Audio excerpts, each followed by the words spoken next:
30 তারিখে রাত্রিবেলা 1:10-এ একটা চুরি আর ডাকাতি ইনসিডেন্ট হয়েছিল। একটা বাস সালতোড়া থেকে আসছিল, বাসে যাত্রীরা ছিলেন প্রায় 50 জন। তো ঢেঙ্গাসোল জঙ্গলে গাছ কেটে 5 থেকে 7 জন এলিগেশন এসেছিল কি বাসটাকে আটক করে, আর এই যে প্যাসেঞ্জার থেকে ওনাদের জুয়েলারি আর কিছু ক্যাশ জোরপূর্বকভাবে নিয়ে নিয়েছিলেন।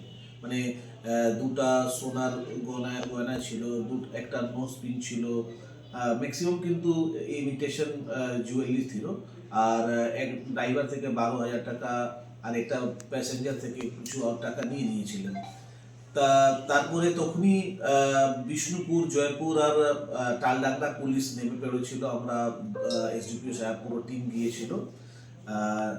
তখনই আমরা কেস করেছিলাম।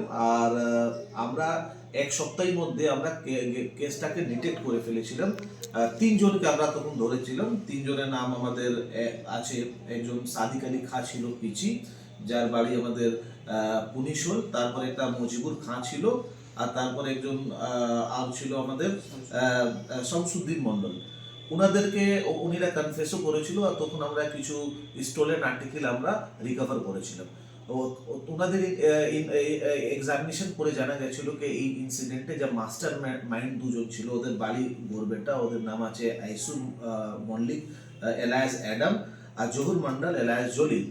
এরা ইনসিডেন্ট হওয়ার পরে এরা কিন্তু স্টেট থেকে বাইরে পালিয়ে গেছিল, অন্য জায়গায় লুকিয়েছিল।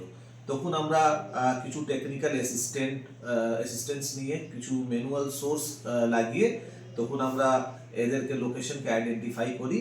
আর তারপর আমাদের বাহাদুর লাইক একটা টিম, ওর সঙ্গে একটা টিম ফোন করে আমরা তেলেঙ্গানা পাঠিয়েছিলাম। এরা তেলেঙ্গানা রঙ্গারেড্ডি বলে একটা ডিস্ট্রিক্ট আছে, যেখানে নার্সিংহী পিএস, ওইখানে লেবার হিসাবে কাজ করছিল।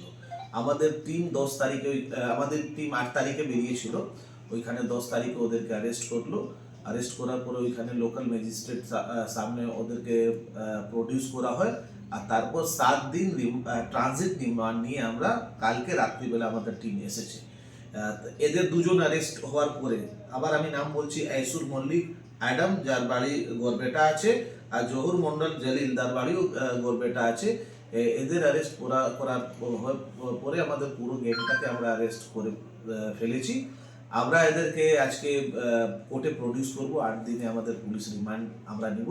তারপর আমাদের এদের থেকে যে স্টোলের প্রপার্টি আছে আর স্টোলের মানি, ওটাকে আমরা রিকভার করব। আমাদের কিছু ম্যানুয়াল সোর্স আছে, আর তারপর আমাদের কিছু টেকনিক্যাল অ্যাসিস্ট্যান্স আছে, সার্ভিলেন্স উপরে। তারপর আমরা জেনে এই ঘটনায় মোট কজন গ্রেপ্তার হলো? এই ঘটনায় এদেরকে 2 জনকে নিয়ে আমাদের টোটাল 5 জন গ্রেফতার হয়ে গেছে। মোটামুটি পুরো আমাদের গ্যাংটাকে আমরা ধরে ওনাদেরকে আমরা ফার্দার আমরা আবারও ওনাদেরকে আমরা ইন্টারোগেট করবো।